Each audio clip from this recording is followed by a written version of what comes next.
Salut à tous, c'est Constant qui vous parle. Je suis très heureux de vous retrouver. Un peu moins heureux de vous retrouver pour évoquer ce match, mais très heureux de vous retrouver en tout cas. On est là effectivement pour débriefer ce match 3 entre le Thunder et les Nuggets. Un débrief qui va être sous le signe bien sûr de l'optimisme et du positivisme, comme on dirait chez Carrefour. J'optimise bien sûr. Et pour ça, je suis accompagné de Tom.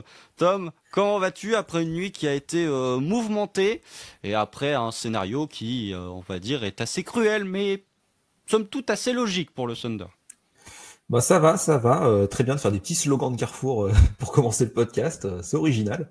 Mais ouais, bah très content de vous retrouver. Ouais, c'est mon premier débrief première fois que je vais parler de Denver dans les podcasts de playoff. Pas pour le meilleur match évidemment, même si je suis un peu moins énervé que le Game One. Le choke est moins gros, mais il y a un choke quand même. Il est quand même présent. Mais ouais, bah on va discuter de ce Game 3 qui fait qu'OKC est, comme j'ai mis dans le récap, est dos au mur pour le Game 4. Là, va falloir gagner. Va falloir le prendre ce Game 4, sinon c'est foutu. On montera pas un 3-1 face à ce Denver. Donc ouais, on peut parler de ce match où le Thunder a encore fait caca culotte dans les fins de match.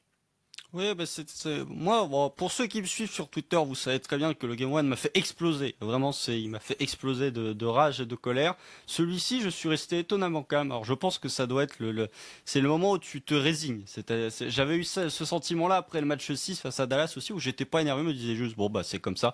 Là, ce match 3, j'ai envie de dire, bon, bah, c'est comme ça, puisque de toute façon, sans vouloir dire, je l'avais prévu, mais je l'avais quand même un peu prévu, puisque dans la conversation de Kemdo que je salue, Tom, un autre Tom, m'avait dit courage Constant parce que la fin de match est quand même un peu serrée. Je lui ai dit je sais très bien de tous les cas comment ça va finir.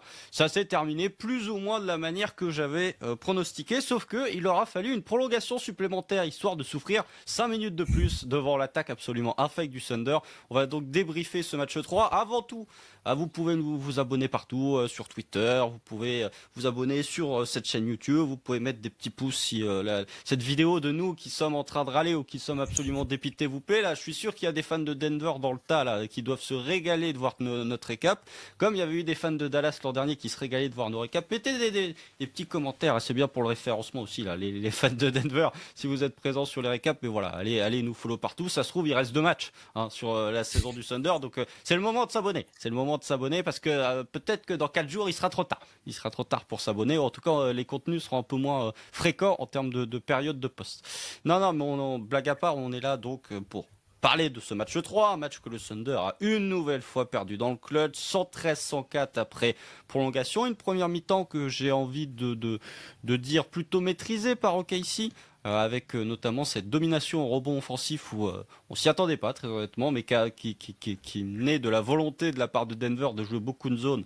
Donc tu as su profiter de cette zone de la part des Nuggets pour aller chercher des rebonds offensifs. Une adresse infecte à 3 points, puisque tu termines la première période à 4 sur 18 à 3 points, là où les Nuggets sont à 7 sur 15 ou quelque chose comme ça, dont 2 tirs tentés depuis le milieu de terrain, un de Jokic et un de Christian Brown, donc sont à 7 sur 13 à 3 points sur la première mi-temps.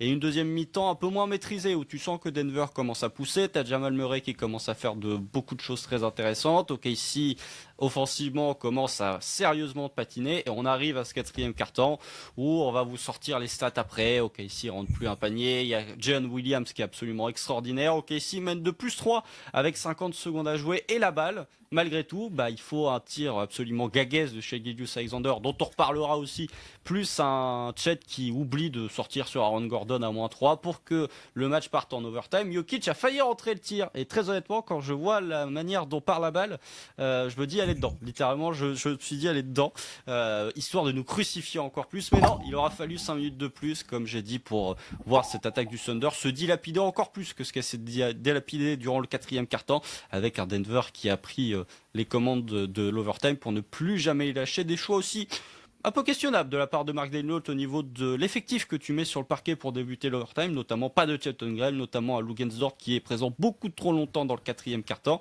Bref, une défaite à nouveau frustrante, là où le Thunder semblait au moins supérieur sur la première mi-temps. Sur la deuxième mi-temps, je serais quand même beaucoup plus mitigé sur le niveau entre les deux équipes et quelle équipe avait vraiment l'avantage sur l'autre. Tom, je vais te lancer. Quel est ton sentiment là après ce match? C'est quoi? C'est de la frustration, c'est de la colère, c'est de la résignation? Là, c'est un peu là. Dis-toi là, je pense que les gens veulent faire leur thérapie avec cet épisode ou veulent voir des gens s'énerver. Mais en tout cas, on doit être là pour accompagner les fans d'OKC. On salue si vous nous écoutez bien sûr et on vous donne du courage comme nous. Mais quel est ton ressenti après ce match? Alors, moins énervé que toi, Constant. Je serais un peu plus. Je suis pas énervé. T'es Non, je suis résigné, pas... résigné. Ouais, résigné. On sent quand même que tu en as gros sur la patate, Constant. Oui, mais gros sur la patate de résignation, pas gros sur la patate d'énervement, contrairement au Game One. Tu vois, au Game One, j'avais envie d'insulter des mères. Là, c'est pas le cas. Exactement. Mais le Game One, je le trouve plus frustrant que celui-là. Celui-là, tu vois, tu l'as dit, première mi-temps, ok, ici, on sent un peu meilleur, mais je trouve que c'est beaucoup moins flagrant. Tu vois, pour moi, c'est le premier match vraiment serré à niveau équivalent des deux équipes sur la série. Pour le Game 2, c'est un massacre. Et le Game 1, c'est là où j'étais très frustré du Game 1, c'est qu'OKC était clairement meilleur que Denver et que tu as foiré ton money time par un point où tu leur as laissé gagner le match alors qu'il n'y avait aucune raison que Denver puisse revenir dans le match. Normalement, tu devais tuer ça même avant le money time. Hein, pour le coup, on n'aurait même pas dû avoir de money time dans le Game 1. Ce Game 3, Denver fait quand même un gros match, malgré un match catastrophique de Jokic. Malgré ça, ils ont réussi à trouver des solutions pour produire quand même et être pertinents les deux côtés du terrain. Donc, je suis moins frustré de ce Game 3. Par contre, je suis inquiet parce qu'il y a des choses qui se confirment petit à petit dans les playoffs qu'on voit d'OKC, qui sont des points faibles et des problèmes qu'on avait déjà l'an dernier et qui semblent pas trop réglés cette année, malgré des ajouts dans l'effectif, malgré une hausse d'expérience de tout le monde, hein, que ce soit les joueurs, que ce soit le Mark Daigneault, que ce soit tout le monde. Tout le monde a pris un an d'expérience l'an dernier et j'ai l'impression qu'il y a des choses qui ont pas franchement évolué. Il y a quelques points rassurants, je trouve, quand même, dans ce match qui me font dire qu'OKC peut quand même encore remporter la série. C'est loin d'être fini, hein, pour le coup, même si je disais que le Game 4 va être très important, mais à tout moment, tu vois, au Game 2, déjà, c'est ce qu'on pensait, que si OKC allait à Denver à 0-2, la série était pliée.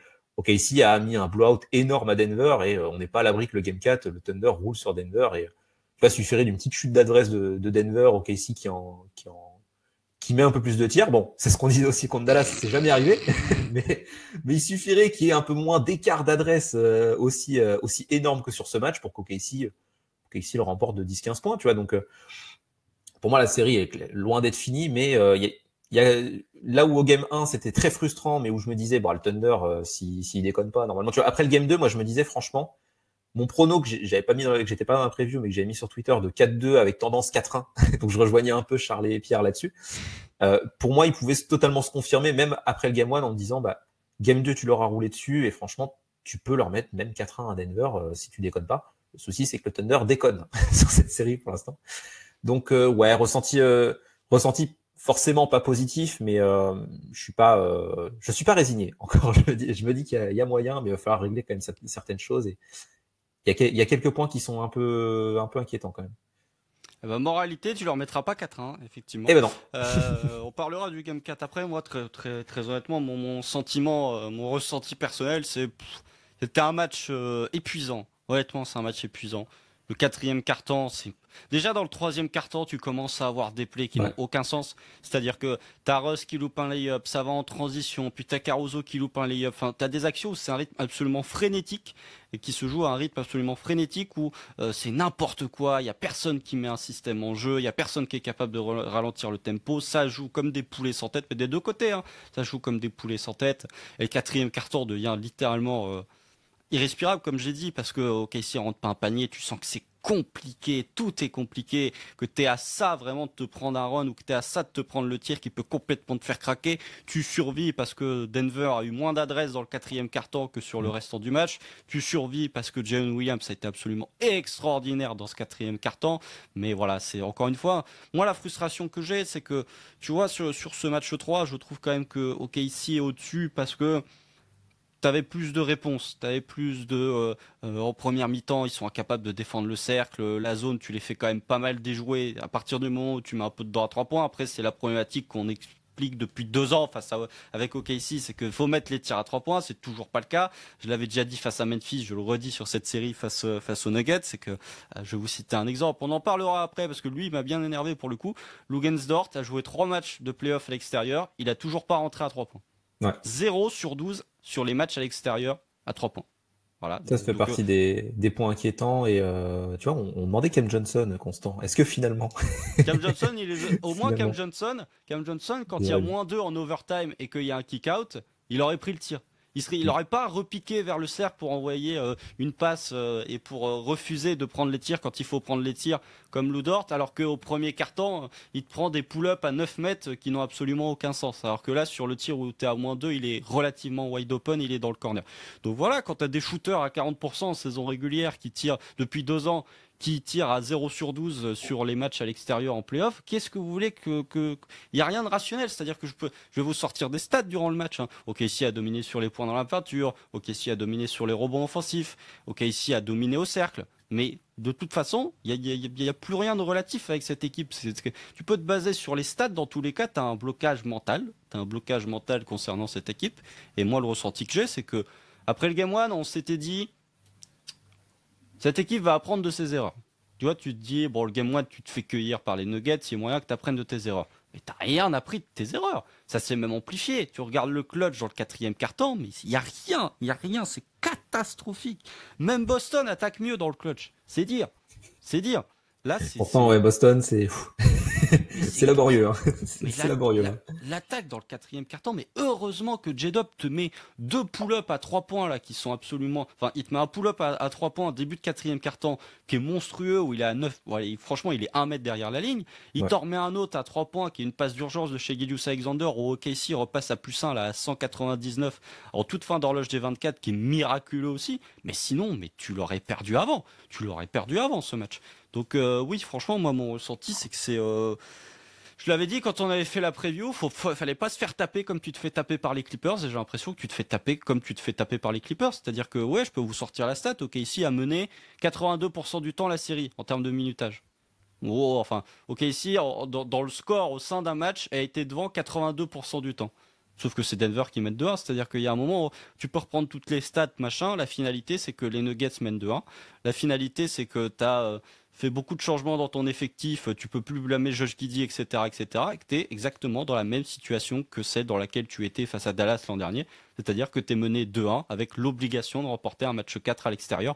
Donc moi, mon ressenti, c'est de la résignation parce que, honnêtement, j'avais déjà vu ce scénario au Game 1 et j'attendais juste de voir comment tu allais le perdre. Honnêtement, j'attends. Alors forcément, en tant que fan, je me disais on est capable de le prendre, mais de manière rétrospectivement, je me dis, il y avait une partie de moi qui disait alors comment on va le perdre celui-là. Dès que je voyais que le score, il y avait 2 points d'écart et qu'il restait 5 minutes, je me dis allez, montre-moi comment tu vas le perdre. Et pour le coup, OKC a été très très fort pour montrer comment ils sont capables de te perdre un match.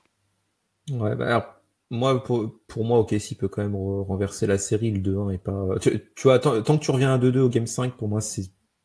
Je dirais pas que t'as fait le job, mais au moins t'as récupéré l'avantage du terrain. Et le Game 5 sera très important si tu reviens à 2-2. Bon, si tu reviens à 1-3, il sera encore plus important, mais, mais tu seras un peu dans la merde.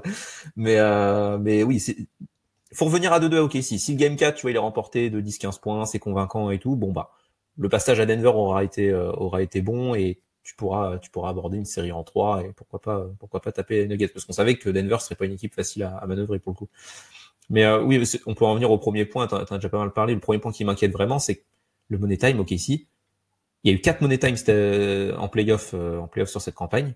Les 4 ont été mal négociés. Et t'en gagnes 2 contre Memphis, mais parce que Memphis en face, ils ont pas été.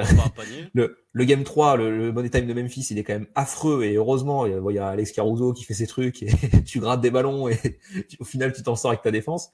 Et Game 4, tu fais un mauvais time, mais heureusement, t'avais 10 points d'avance parce que, et heureusement, Desmond Bane, il prend des tirs un peu à la con parce que sinon tu le perds. Et là, les 2 contre Denver, ouais, c'est une leçon de gestion de fin de match pour l'instant que prend OKC contre Denver. C'est ça qui est pas rassurant. Là où l'an dernier, les Money Time d'OKC, alors contre Dallas en playoff, ça s'est pas trop traduit, mais en régulière, t'avais la capacité d'OKC à gagner en fin de match. T'avais Shea qui mettait des gros tirs en fin de match. T'avais le fameux même J-Dub King in the Force qui reprenait la suite d'Isaiah Thomas qui était incandescent dans le 4e quart-temps. Bon là pour le coup sur ce match-là il était très bon dans le 4e quart. Franchement J-Dub ouais c'est un super match. On attendait enfin un match référence de J-Dub contre une grosse équipe en playoff. ce Game 3, c'est un match référence de Jayden. Il n'y a pas la victoire au bout, mais lui, pour le coup, il n'y a rien à se reprocher. L'overtime, il est pas bon, mais comme toute l'équipe. Voilà, il peut pas non plus faire des miracles. Il doit toucher la balle une fois Si, en il overtime prend, parce il qu'il y a prend, il prend 2 tirs, je crois. Oui, bah, Donc il il prend, prend ouais, il est à 2 0 tirs. sur 2 et il perd Oui, un bah, ballon. Donc il fait pas un bon overtime, mais comme toute l'équipe, et globalement, c'est pas sur lui que je vais taper sur ce match, loin de là, hein. Pour le coup, oui, puis c'est normal, son survie. ça faisait 6 minutes qu'il avait pas touché la balle parce que chez Gilius Alexander voulait pas la lâcher, donc forcément, Alors, hein, c'est plus on dur va quand t'as pas, les mains froides. Hein. ah ben on va parler de Shea après. On a été très, très positif sur Shea, Game 2 et même le Game 1 pour le coup, il est plutôt bon, hein, Shea. Là, ce Game 3, il va prendre. Il va prendre, c'est scandaleux. Mais oui, premier point inquiétant pour revenir là-dessus, c'est que ouais, les money time, ok, ici, contrairement à l'an dernier en régulière, cette année en régulière, il y a eu très peu de money time parce que souvent, soit tu faisais les quarts avant, soit tu faisais un énorme run dans le 4e quart et du coup, bah, à 3 minutes de la fin, le match était déjà à plus 10, plus 15 et t'avais juste à gérer ton avance. Mm. On a très peu d'exemples d'OKC qui gèrent bien un money time cette année. Il y avait, je sais plus s'il y a un match contre Boston quand même que tu gagnes dans le money time. Bah, tu fais un Mais run. ouais, Tu fais le bah run ouais, si tu fais c'est un le run. match. C'est vrai que tu fais un run aussi. Il y a très peu d'exemples de money time, et du coup, bah c'était un des points importants qui était soulevé dans la preview même de playoff, c'est comment OKC allait réagir dans les moments chauds, parce que bah, il y a forcément des moments chauds en playoff. Pour l'instant, très mal. Donc c'est ça qui est pas rassurant, c'est que bah tu l'as tweeté. OKC, pour s'en sortir, faut mettre 4 blowouts. Mm. J'irai peut-être pas jusqu'à 4 blowouts, mais Si.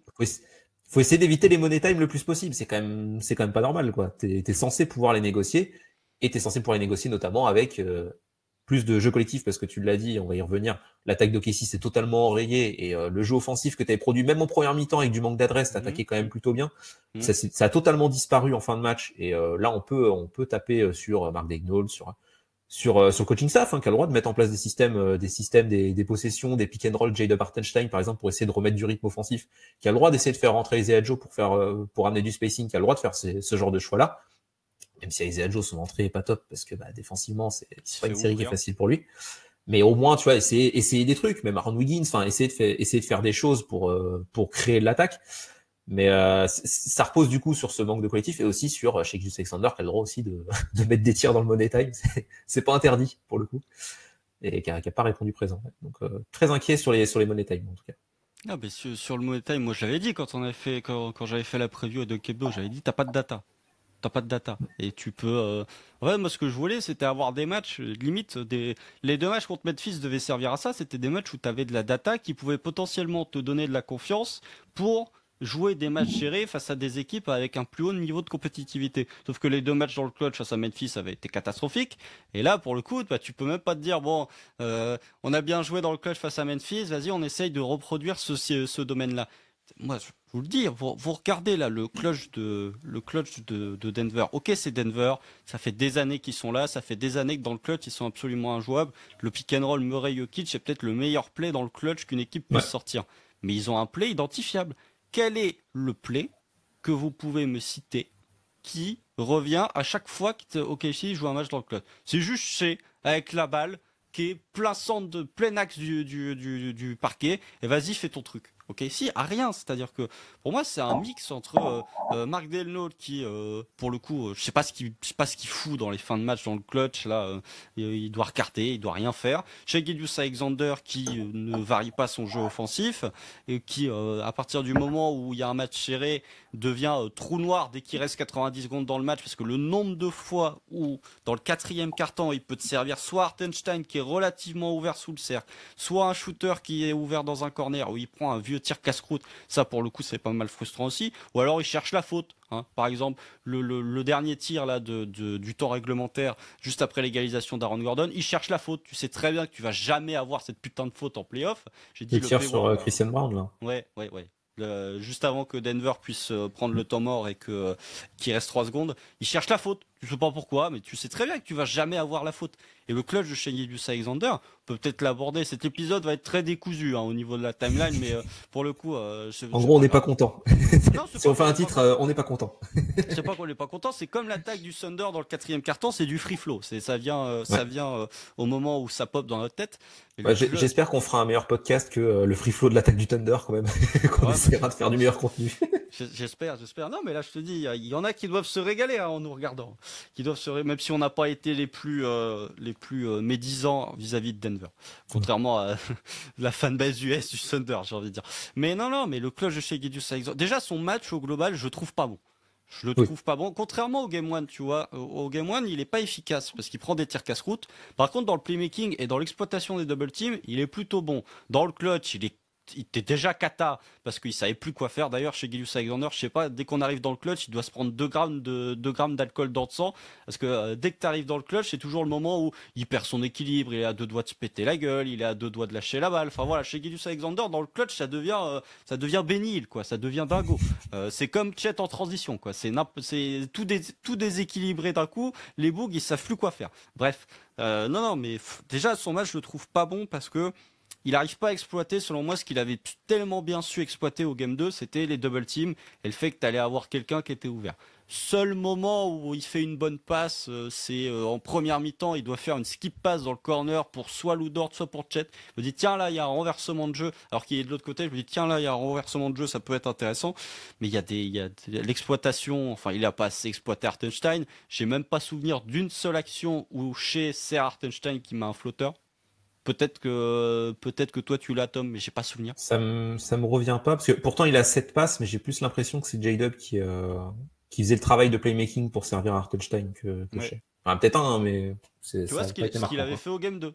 Ce qu'il avait fait au Game 2 où il avait pourtant, pas mal servi Hartenstein. Pourtant, on a pas mal cherché les flotteurs d'Hartenstein dès l'entame de match. Hein. Donc, oui, et dès la fin de match aussi.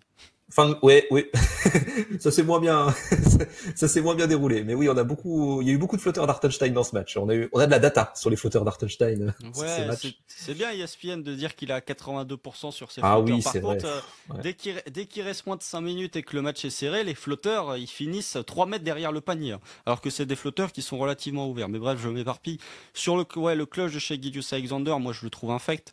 Je trouve que, en fait, il s'est pas déjà il s'est pris pour Kobe, on va être très honnête, il s'est pris pour Kobe, il s'est pris pour Iverson en se disant je suis la superstar, c'est moi qui dois prendre le jeu à mon compte et c'est moi qui dois faire gagner mon équipe. Alors que très honnêtement, franchement je comprends même pas sur la dernière minute quand OKC est à +3 là et que tu fais le stop sur Jokic, je comprends même pas comment ça peut te venir à l'idée de pas laisser J-Dub te toucher un seul ballon. C'est-à-dire que il est bouillant quoi. Il est bouillant, il va chercher des fautes, enfin il est exceptionnel. Et puis tu sais qu'en plus J-Dub il a plus de capacité que Shai à trouver une bonne passe, tu vois, si imaginons il est doublé ou quoi. J-Dub, l'entame de match où il y a eu pas mal de pick and roll de relation avec Hartenstein où OKC fait une bonne entame de match, ça vient pas mal du playmaking de J-Dub.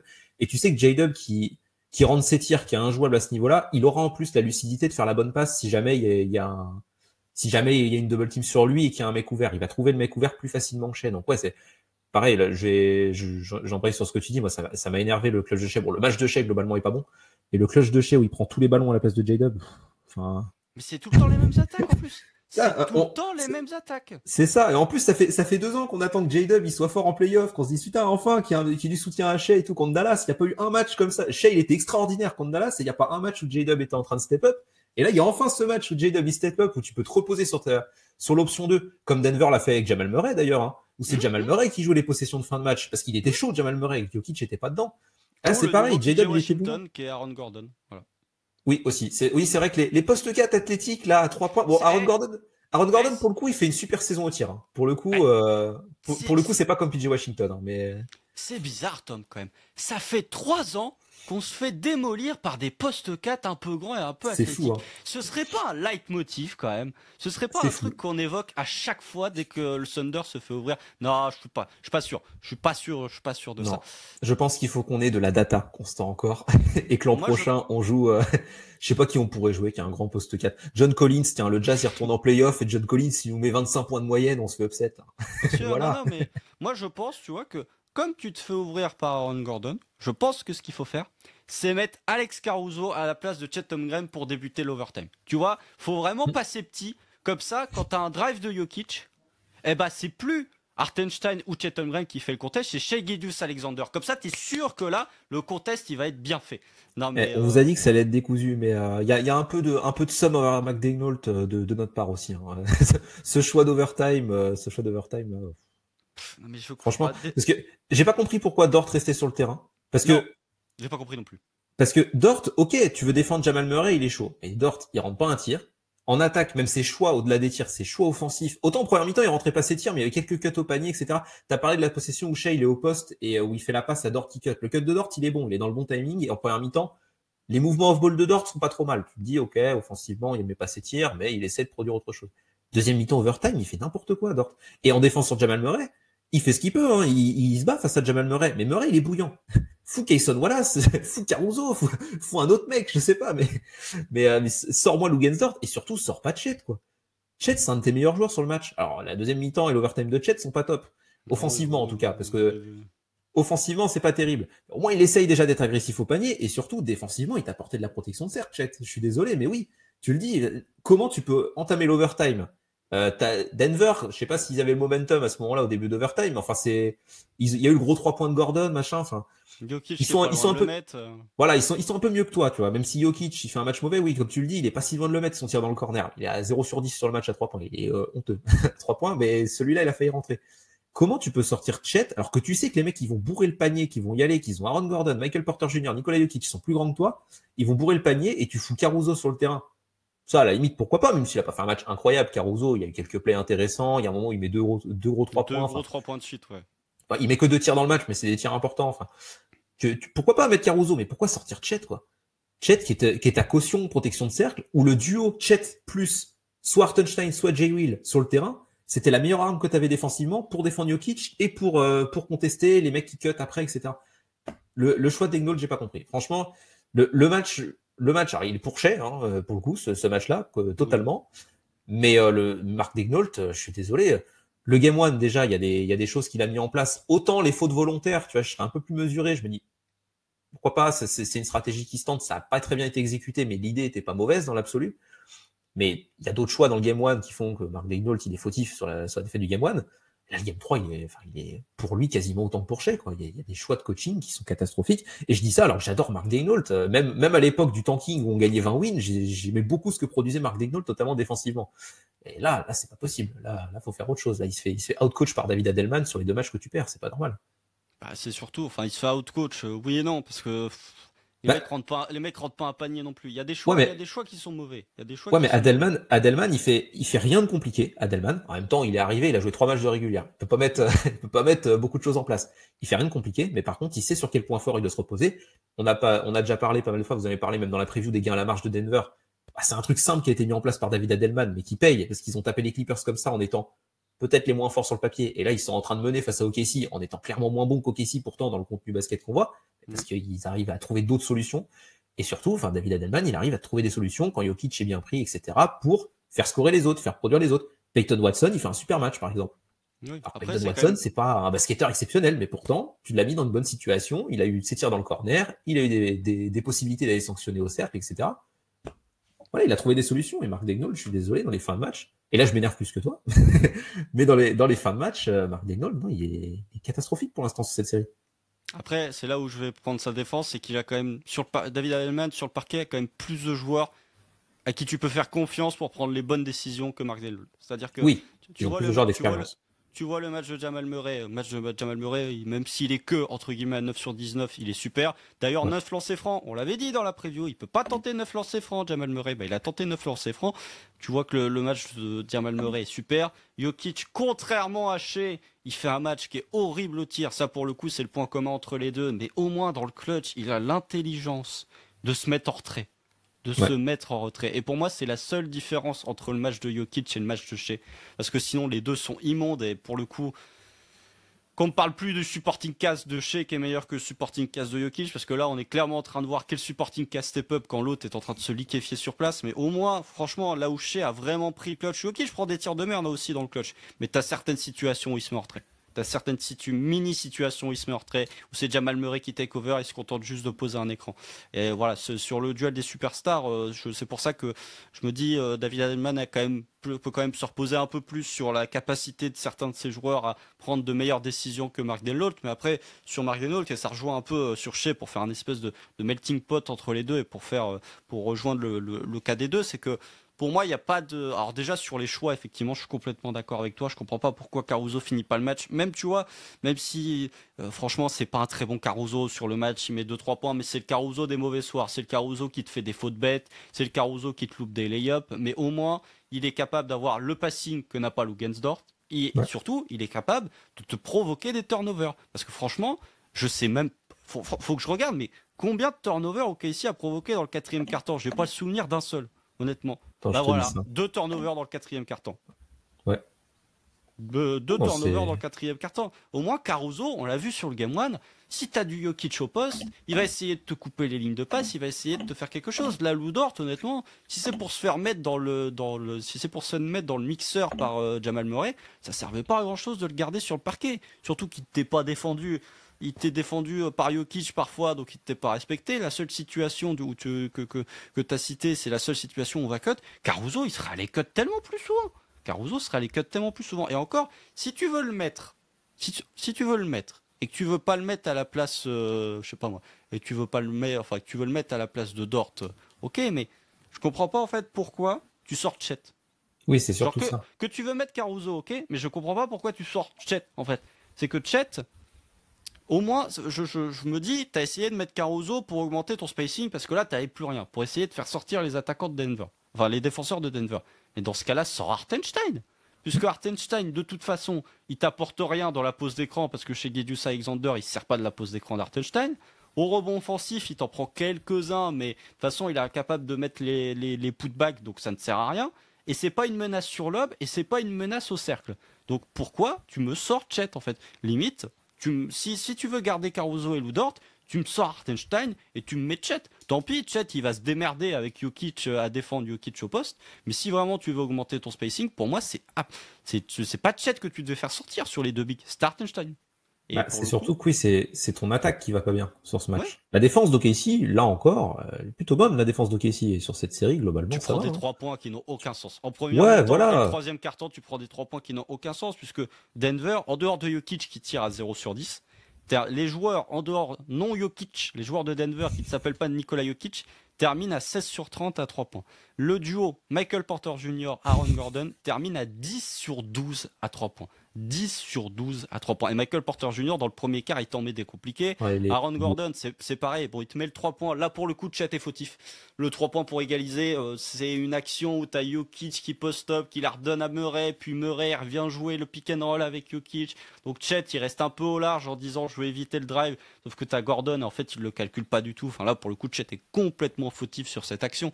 Mais voilà, tu te prends des trucs de Michael Porter Jr. et c'est pareil. Sur Aaron Gordon, tu vois, je te l'ai cité en off. La naïveté d'OKC à pas respecter les shooters, c'est-à-dire qu'il y a quand même un moment où Aaron Gordon, il est en feu à 3 points depuis le début de la saison, puisqu'il tourne à plus de 40%, il est en feu à 3 points sur ses playoffs, il est en feu à 3 points sur la série face à OKC. Pourquoi Cason Wallace il passe sous l'écran? Pourquoi Cason Wallace passe sous l'écran? C'est des trucs de pure naïveté. Sors. T'as peur de quoi? T'as peur de quoi? De toute façon, si tu te prends les 2 points d'Aaron Gordon, tu te prends les 2 points. Mais je préfère limite me prendre un drive d'Aaron Gordon quand connais la qualité de protection de cercle qu'est capable d'avoir le Thunder et la qualité des aides que peut avoir le Thunder dès qu'il faut protéger le cercle, plutôt que de prendre un Aaron Gordon wide open à 45 degrés. Donc oui, je trouve qu'il y a multitude de mauvais choix. Et tu parlais du fait que l'attaque patine, parce qu'il n'y a pas de variété. Il n'y a pas de variété. Je suis désolé, mais quand tu joues une zone, enfin quand tu affrontes une zone ou quand tu affrontes toujours les mêmes couvertures, il y a un moment où il faut varier. Il y a un moment où il faut varier les schémas. Et moi, je l'avais dit sur la série face à Dallas, je l'avais dit, je crois que je l'avais dit à Doug Kebdo quand on avait fait la preview, pourquoi tu as délaissé le post-up sideline de chez? Tu l'avais l'an dernier en saison régulière, ça marchait très bien. C'était parmi les joueurs qui jouaient pas mal de post-up, c'était limite le joueur qui était le plus rémunérateur sur ces actions-là derrière Porzingis, donc ça marchait très bien. Face à Dallas, ça a très bien marché. On se souvient notamment du game 4 où il t'enchaîne 3-4 paniers là où il fait du post-up sideline. Là, ça a aussi marché sur la seule action où ça a été utilisé. Tu l'as dit en off, tu l'avais un peu fait sur Scottie Pippen Jr. sur la série face à Memphis. Pourquoi c'est délaissé? Pourquoi chez Gedius Alexander s'évertue à attaquer plein axe du panier alors que tu vas avoir des stunts de partout? Ça aussi, c'est une incompréhension. Je ne sais pas si c'est à mettre au crédit de Shea, je ne sais pas si c'est à mettre au crédit de Mark Denlow, je ne sais pas si c'est à mettre au détriment des deux, j'ai envie de dire, mais je ne comprends pas pourquoi tu n'as pas de variété dans le jeu offensif. Pourquoi tu t'évertues à faire toujours la même chose, attaquer plein axe, avec des stuns qui vont être très agressifs, et avec aucune menace derrière toi, avec Hartenstein, où les défenseurs de Denver se disent oula, on va pas trop défendre parce que sinon on est capable de se prendre à lob. C'est ça. Bon, en plus, tu peux provoquer du switch, essayer de forcer le switch sur Jamal Murray, par exemple, ou même sur Christian Brown, hein, pour du post-up. Hein, ça peut se faire sur Christian Brown et sanctionner comme ça. Donc ouais, je comprends pas. Pareil, enfin, la fin de match, il y a les disparitions des cuts. Les cuts n'existent plus dans l'attaque d'OKC. Ça n'existe plus. Je sais pas. Aaron Wiggins. Je lance le nom Aaron Wiggins. Il y a un moment donné, le mec, il est bon sur tous les matchs de la série où il rentre. À chaque fois qu'il rentre, il est bon. Il y a le game 2, on l'a dit. Il est dans le ton de l'équipe, on va dire. Ouais, le game 2, il casse la zone. Game 2, il casse la zone de Denver, il les défonce. Là, le game 3, il rentre, il est bon. Quand ton attaque est patine, fais rentrer Aaron Wiggins, tu sais qu'il va courir au panier, il va que au panier. Si tu lui donnes la balle, il est capable de poser 2-3 dribbles et de se créer un tir ou de faire un truc pas mal. Essaye de trouver des solutions, quoi. Essaye d'utiliser la profondeur de ton équipe, qu'on a loué en saison régulière, qu'on a loué même contre Memphis, où tu dis, ouais, il y a pas mal d'options différentes, ok, si, tu peux essayer plein de trucs, etc. Là, tu t'entêtes à mettre, je sais pas, moi j'adore Cason Wallace, mais tu t'entêtes à mettre Cason Wallace sur le terrain. Alors pour l'instant, sur cette série, au game 2, il rentre ses tirs, donc il est positif, mais offensivement, Cason Wallace, il n'y a rien pour l'instant. Là, ce game 3, je me rappelle d'un drive. Il y a un moment où il a la balle en main, il attaque le panier, et d'ailleurs, je crois c'est son panier du match, d'ailleurs. Je crois ce truc-là. Mais Cason Wallace, c'est pas un shooter exceptionnel, Cason Wallace. C'est pas un 3&D. Il est capable d'en mettre, mais sur du petit volume et quand il est chaud comme au game 2. Mais globalement, c'est un mec que si t'es Denver, le laisser ouvert, c'est pas si déconnant. En soi. Tu peux le laisser shooter. Donc c'est un mec qui a besoin de la balle pour exister, pour de l'attaque du panier. En playoff, tu vas pas lui donner beaucoup de ballons. C'est ce qu'on voit pour l'instant. Il donne pas beaucoup de ballons. Mais Cason Wallace, qui est même pas utilisé sur dans Dunker Spot ou sur les cuts, qui est son meilleur atout offensif. En saison régulière, combien de fois on a vu des séquences où t'avais un ball handler qui attaquait le panier avec un écran posé très haut, où l'intérieur monte sur le poseur d'écran et où t'as Cason qui attend comme ça, les mains en l'air, d'avoir la balle et hop, il met un petit dunk qui repart. Utilise-moi les backdoors, c'est ce qui a marché en plus au game 2. Utilise-moi la défense dans le dos de Denver, parce que là, pour l'instant, t'as aucune solution offensive, et que c'est la chose que t'as le mieux fait, surtout offensivement, depuis le début de ta reconstruction, quoi. Ça fait partie de l'identité d'OKC, d'avoir du drive, d'avoir du cut, etc. Et là, tu te figes tout simplement. Pour moi, là encore, ouais, le coaching staff, il y a des choses à redire. Et évidemment, chez Gus Alexander qui phagocyte le jeu en prenant la balle, alors qu'il y a d'autres mecs plus chauds que lui et où il aurait le droit de passer la balle à un mec ouvert. Mais ouais, non, je suis très énervé sur ce que produit offensivement OKC, parce que défensivement, t'as les armes. Tu l'as dit, il y a quand même eu des séquences défensives. Tu as dit Cason qui passe sous l'écran face à Gordon. Il y a un moment donné où tu as le droit de dire à tes joueurs, bon, Aaron Gordon, d'habitude, il shoot mal, mais cette année, il a 43% en 3 points, il a 81% en lancé. Bon, voilà, les autres années, il est pas bon, mais là, c'est sa saison.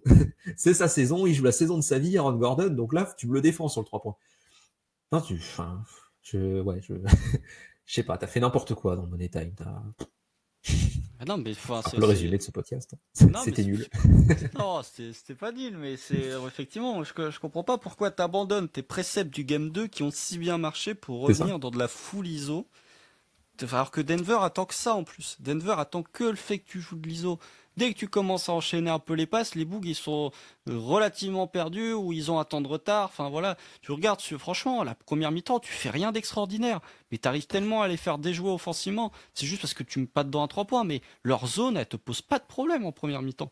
Alors que les tirs rentrent ou pas, ça c'est la grande problématique. Et peut-être que Denver compte sur le fait que tu vas louper les tirs et que du coup ils sont tout à fait confortable avec l'idée de te voir tenter des 3 points wide open, mais au moins tu arrives à générer des bons tirs. En deuxième mi-temps, tu n'arrives pas à générer de bons tirs. Tout est compliqué en attaque. Et voilà, moi je trouve que ce passing disparaît complètement au fur et à mesure que le match progresse, au fur et à mesure que le match se serre, alors que Denver trouve les solutions, trouve encore les solutions. Et ce qui est vraiment dommageable, c'est que ouais, franchement, bon, je veux bien que Denver n'était pas particulièrement le plus enclin à tout donner sur le match 2, vu qu'ils avaient fait ce qui était nécessaire, vu qu'ils avaient fait le business sur le match 1, mais au moins, tu avais des cuts, tu avais des trucs. Et là, pour le coup, hormis encore une fois celui de Lugensdorf, tu n'en as pas trop vu. Et puis Aaron Wiggins, moi, je comprends que tu le fasses pas tant jouer que ça, parce que défensivement, c'est compliqué, surtout si tu le mets dans une situation de match serré, où tu mets Wiggins, où tu fais sortir Dort, t'as plus personne pour défendre sur Murray, enfin voilà, ça peut vite être compliqué, etc., etc., mais il y a un moment où, ouais, effectivement, la profondeur de banc de Casey n'est pas utilisée, quoi. T'as Jalen qui est là, viteuf, qui fait des trucs corrects, qui défend bien Oui, sur qui est pas mal, Jokic, qui est qui pas rend- mal, Jalen. Bah, de toute façon, après, on l'a dit, hein, Jalen, c'est un joker un peu comme Kenrich, et Denver, c'est la match-up de tous les playoffs où c'est là où il en profite le plus, il aura du temps de jeu, Jalen. C'est là où il peut briller. Pour l'instant, d'ailleurs, il fait plutôt une bonne série, hein, Jalen. C'est Ouais, très pertinent. il fait ce Mais qu'on sur lui ce match, demande de faire. il a vraiment été très bon sur Jokic, hein, défensivement. Oui. Franchement, sur le peu de temps qu'il a eu, c'était très très bien.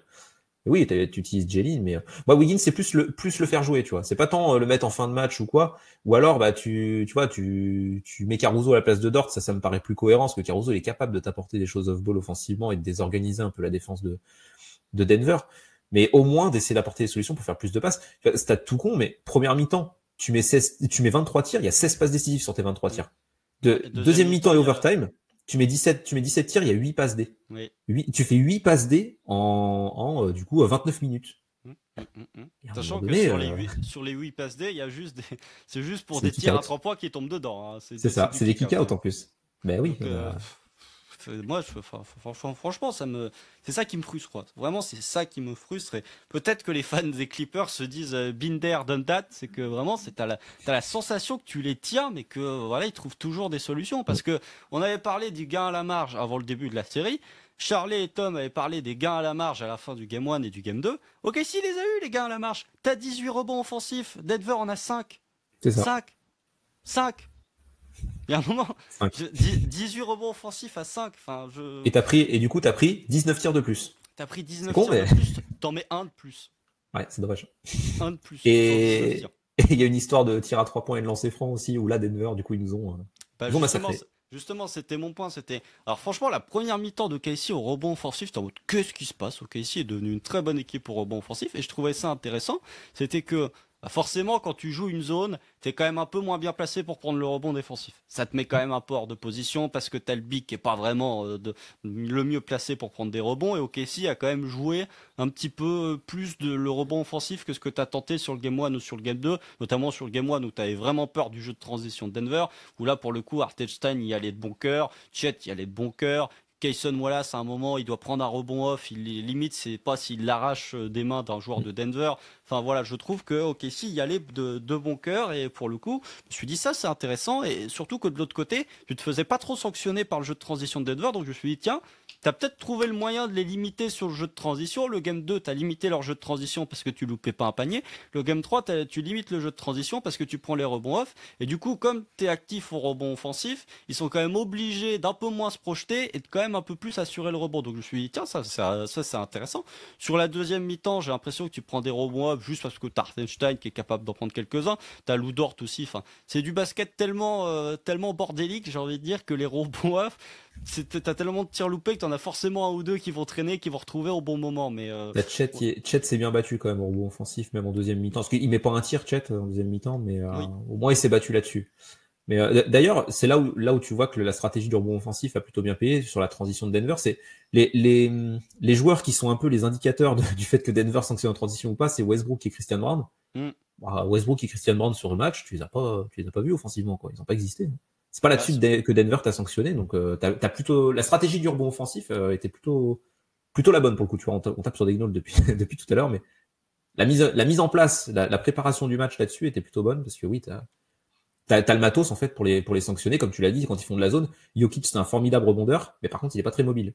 Du coup, si oui. tu le projettes un peu haut dans ta zone, bah tout de suite Hartenstein ou Chet ou un Lugensdort qui est très actif ou un Kayson Wallace, ils sont capables de le sanctionner là-dessus, sachant que Gordon Porter Jr. sont des bons rebondeurs, mais tu peux les avoir si tu boxes out mieux, etc. Donc ouais, c'est une stratégie qui a plutôt bien fonctionné. C'est pas là-dessus que t'as perdu le match parce que t'as quand même plutôt bien limité Denver dans ses transitions et grâce à ce type de stratégie-là. Ah bah oui, puisque Denver joue 9% de ses plays sur transition, c'est dans le 8e centile sur l'intégralité de la saison. Je crois que Denver, c'est une équipe qui joue plutôt pas mal de transition. Pas au point de Memphis, c'est une équipe qui joue plutôt pas mal de transition et qui aime plutôt bien jouer de la transition en saison régulière et même en playoff. Donc oui, je trouve que tu vois, t'as eu les gains à la marge. Le problème, c'est que t'as perdu le jeu des mathématiques. On va peut-être embrayer sur ça. C'est que t'as perdu le jeu des mathématiques. On avait parlé dans la preview. On avait dit, il faut que tu sois capable de prendre plus de 3 points que Denver. Raté. Il faut que tu sois capable d'en mettre plus. Raté aussi. C'est-à-dire que OKC finit avec 21 points d'écart sur les 3 points. Non, ou peut-être non, 21 points C'est d'écart, 21. c'est ça. 21 points d'écart sur les 3 points. Bah, il faut les compenser ailleurs. Ils sont pas compensés au lancer franc, puisqu'au lancer franc, t'en as laissé, là aussi, 7. franchement, c'est le copier-coller du Game One, hein. Tu laisses sauf en dehors des lancers francs. Les lancers francs qui étaient pour toi, mais tu mets pas les tirs à 3 points. L'attaque devient stagnante dans le quatrième quart-temps. Tu laisses des trucs au lancer franc. Enfin voilà, tu fais 15 sur 22 au lancer franc. Il y a un moment, il fait 0 sur 2. Il fait 0 sur 2. Bon bah écoutez, voilà. Donc à partir du et la stat, franchement, elle a tenu longtemps parce que OKC s'est souvent retrouvé derrière en termes de 3 points marqués pendant quasiment tout le match. Et OKC a été derrière en termes de lancers francs manqués enfin en termes de lancers francs inscrits plutôt, pendant l'intégralité du match vraiment. Et t'avais la stat de dire t'es derrière au nombre de 3 points, t'es derrière au nombre de lancers francs marqués, pourtant t'es toujours devant parce que t'étais très bon au cercle, ce qui a un peu périclité sur la fin de match, et parce que t'avais plus de tirs qu'eux. Mais donc voilà, je trouve que t'as gagné le jeu de la possession, t'as perdu le jeu des mathématiques, et sur ce match-là, il valait mieux gagner le jeu des mathématiques que le jeu de la possession. Ouais, c'est un peu. Alors déjà les lancers, moi ça me rend fou. Les équipes qui vendangent des lancers. Bon, quand c'est Houston et que c'est Steven Adams ou Tari Eason ou Amen Thompson qui prennent des lancers, je me dis bon, bah, c'est pas des très bons shooters de lancers, donc pourquoi pas. Mais là, ouais, le 0 sur 2 de Shea par exemple, c'est. Tu peux pas te dire je joue le titre, mais par contre je lâche un tiers de mes lancers. Mm, mm, mm. C'est pas possible, c'est pas possible. Tu dois être beaucoup plus sérieux là-dessus et non, t'as pas le droit de rater autant de lancers. C'est con, mais t'aurais une adresse normale au lancer, il y a même pas d'overtime quoi. Enfin, c'est un T'aurais eu une calcul tout con, adresse mais normale à 3 points, il y aurait même pas d'overtime. aussi, et ça c'est le deuxième point où je voulais aller, c'est que ton adresse elle repose sur des mecs qui sont pas des shooters de volume là encore. Hein. Ton adresse elle repose sur Chet Holmgren, Lugensdort, et là du coup sur le match t'as Caruso qui a 2 sur 5 qui fait le taf et J-Dub à 3 sur 7 qui est très bon. Mais oui, elle repose sur des mecs dont c'est pas la spécialité. Et le seul mec dont c'est la spécialité, c'est Isaiah Joe. Le souci, c'est comme on en a parlé, défensivement, Isaiah Joe, il est facile à cibler pour Denver. Oh, sur ce match-là, Donc, il joue 3 minutes, les 3 bah oui. minutes, il se fait avoir à chaque fois. Oui, Horrible. le joueur le moins physique de Denver, c'est Jamal Murray sur le terrain. Ouais. Isaiah Joe, j'y réfléchissais, tu peux le mettre en défense sur un Julian Strouser. Quand ils ont tenté au Game 1 Julian Strouser, tu peux te dire, bon, bah, je mets Isaiah Joe sur lui, ça va. Strouser, c'est pas un driver exceptionnel, il est pas ultra physique, enfin, ça peut le faire. Mais sinon, tous les autres joueurs de Denver, ils prennent Isaiah Joe comme une mismatch, hein. Mm. T'as aucune possibilité. Même les plus petits, Murray ou Westbrook, bah, ils sont hyper tankés, hyper physiques, ils sont capables de faire du bully ball sur lui, hein, tout bêtement. Donc ouais, t'as ce souci-là à côté d'OKC et c'est un nouveau point, c'est un des points que je soulignais par rapport aux choses qui m'inquiètent, qui n'ont pas été résolues par rapport à l'an dernier. T'as toujours pas de capacité à sanctionner au tir et à avoir des mecs fiables au tir quasiment à tous les matchs. Denver, Aaron Gordon, il fait la saison de sa vie, ok, mais il rentre ses tirs. Jamal Murray, il rentre ses tirs. Peyton Watson dans les corners, là pour le coup, et Westbrook, ça dépend, ça peut être variable. Là, Peyton Watson, il a mis ses tirs par exemple, ça peut être variable, mais même un Porter Junior. Il rentrait pas ses tirs dans les playoffs, notamment parce qu'il a un patch de 20 kilos sur l'épaule depuis le début. Là, il doit avoir un truc quand même bien sale au niveau blessure. Mm. Mais quand il est un peu moins gêné, là, on l'a vu sur le match, bah, il rentre ses tirs. Ils ont des mecs capables de rendre ses tirs et de prendre du volume à ce niveau-là, et pas OKC. Donc, faut trouver d'autres solutions. Là, comme tu l'as dit, OKC est resté dans le match, est resté devant très longtemps, malgré une panne d'adresse phénoménale. Et ça reste quand même un problème. Si ton collectif est pas bouillant à 3 points comme au game 2, bah, t'as vite des difficultés à rentrer tes 3 points, et du coup, bah, les mecs en face pour te défendre, ils ont beaucoup moins de difficultés, ton attaque peut s'enrayer plus facilement, quoi. Ouais, à propos de Michael Porter Jr., je me faisais la réflexion après le Game 2. Je me disais à quel point il est pénalisant pour considérer encore comme un... Enfin, Ouais. à quel point t'es trop Je me disais pénalisant aussi. pour ton équipe pour te dire tu dois rester sur le parquet ou tu dois sortir. Tu vois, je me disais sur le Game 1 et sur le Game 2, tu vois quasiment pas. Denver était meilleur sur les line-up avec Rush. Je me disais franchement, Michael Porter Jr., si c'est pour... Alors le pauvre, il veut tout donner pour son équipe, c'est logique, mais je me disais franchement, si c'est pour avoir cet apport, et du coup le fait que t'attaques quasiment à 4 contre 5, si c'est pour avoir cet apport offensivement, autant ne pas jouer. Là, pour le Ouais, coup, tu vois, sur ce match 3, il m'a fait mentir. Bah, c'est ça, c'est pareil. Bah, au bout du game 2, j'ai la même réflexion. Je me disais, bah, est-ce que le mec que tu laisses ouvert côté Denver, ça serait pas Michael Porter Jr. Parce que sur le papier, c'est un de leurs meilleurs shooters, mais ouais, il a l'air, il est très loin d'être à 100%, Michael Porter Jr. Et en plus, à l'épaule pour un shooter, c'est quand même la blessure con, quoi. C'est, Mm. c'est la pire que tu puisses avoir. Il pousse à la limite, mais ouais, non, et là, pour le coup, c'est vrai qu'il a répondu, il a été bouillant dès le début du match. Et sur le début de match, où OKC a fait une bonne entame, c'est lui qui ramène Denver, et qui Oui. empêche Denver de douter, de se prendre genre à moins 15 d'entrée, quoi. Oui, c'est lui. De toute façon, c'est simple. Il y a, euh, il y a un moment où OKC fait un round de 9-0 en 1 minute 30, où David Adelman prend sa technique. C'est Ouais. tout début de match, début de premier quart. T'as un C'est là où tu 8-0 mènes, c'est là où tu mènes 17-8. Tu mènes Ouais, 17-8 en début de match. Ouais. t'as un 8-0, je crois, de Denver en 30 secondes, ou t'as un 3 points de Murray, ou t'as un 3 points de Michael Porter Jr. Enfin, honnêtement, la fin de match, c'est différent. Mais Denver passe 3 quarts temps à tenir grâce à leur adresse à 3 points. Sans ça, OKC prend le large. Ouais. Voilà, c'est encore les gains à la marche. On peut dire que c'est l'expérience. Moi, je suis pas trop d'accord avec ça. Je pense que c'est plus une question d'instinct et d'instinct de tueur que vraiment une question d'expérience. Mais tu vois, sur le troisième quart-temps, ils sont à 5 sur 11 à 3 points. Enfin, voilà, je trouve que ils trouvent toujours les ressources et c'est pour ça on va pas encore se projeter sur le Game 4, même si on en a déjà pas mal parlé, parce qu'il reste encore d'autres points à aborder dans cet épisode très décousu. Mais ils trouvent des solutions à chaque fois. Game 1, c'était le robot off. Game 3, c'était l'adresse à 3 points. À chaque fois, tu te dis, ah bah ouais, t'es devant, et puis tu fais, bah oui, mais s'il n'y avait pas eu ça, s'il n'y avait pas eu les robots off au Game 1, s'il n'y avait pas eu leur adresse à 3 points au Game 3, sauf qu'au final, bah, il y a eu les robots off au Game 1, il y a eu l'adresse à 3 points au Game 3, ils trouvent toujours des solutions, et ça fait quand même 7 plus 3, c'est leur 10e match de playoff. À chaque fois, ils trouvent des solutions pour l'emporter. Hein. Ils sont, hormis le Game 7 contre les Clippers, ils sont jamais dominants, mais ils trouvent toujours des solutions pour s'imposer. Donc, encore une fois, crédit à cette équipe de Denver qui arrive à trouver les solutions là où Casey n'arrive pas à les trouver. Mais voilà, c'est le point que je voulais aborder, c'est qu'effectivement, on est toujours dans... Et ça rejoint un peu l'adresse aussi, c'est que t'as pas cet instinct de tueur, t'as pas des joueurs qui sont capables de garder un niveau régulier en termes d'adresse par rapport à la saison régulière et par rapport aux playoffs. Et tu parlais, Tom, du fait que enfin, du côté de Denver, tu as des joueurs où tu peux avoir de la confiance sur leur rapport match après match. Ça permet d'embrayer sur le cas d'un joueur spécifique à OKC. Moi, je trouve qu'en dehors de Shai Gilgeous-Alexander, t'as même pas la garantie d'avoir un joueur constant dans son apport offensif d'une mi-temps à l'autre. Ce qui m'amène au point Chet Holmgren. Chet Holmgren qui fait une première mi-temps exceptionnelle. Il a 15 points en première mi-temps, quelque chose comme ça. 15 ou 17, je sais plus. Il fait une première mi-temps qui est de très grande qualité. Il est à 16 points. 16. 16 points, 7 rebonds en première mi-temps. Il y a des actions où il joue Jokic. Mm. Tu le vois, il joue Jokic. En mode, ah, ça c'est super, c'est le Chet qu'on a envie de voir, c'est le Chet qui est intéressant. Et puis, bon, bah, il s'écroule complètement en deuxième mi-temps, plus l'overtime. Il est à 1 sur 7 sur... Non, 1 sur 8. 1 sur 8, deuxième mi-temps plus overtime au tir. Là où Hartenstein est à 1 sur 7, deuxième mi-temps plus overtime. Donc ouais, c'est un effondrement complet de Chet Holmgren. Mais c'est un peu la problématique que tu as avec cette équipe de KC. C'est que Chet, il fait une super première mi-temps offensivement. Il s'écroule complètement en deuxième. Il est fautif sur l'égalisation d'Aaron Gordon. Alors on va pas tout jeter parce que lui et Hartenstein, ils font quand même un sacré boulot pour défendre sur Jokic, même si voilà, c'est pas non plus le très grand Nikola Jokic sur les 3 matchs de cette série. Je pense que il y a quand même, lui pour le coup, il doit y avoir un peu de fatigue, il doit y avoir Ouais. quand même un peu de blessure aussi, etc., etc. Il commence à en avoir un peu marre de se bouffer 3 joueurs qui jouent hyper physique sur lui depuis le début du mois d'avril.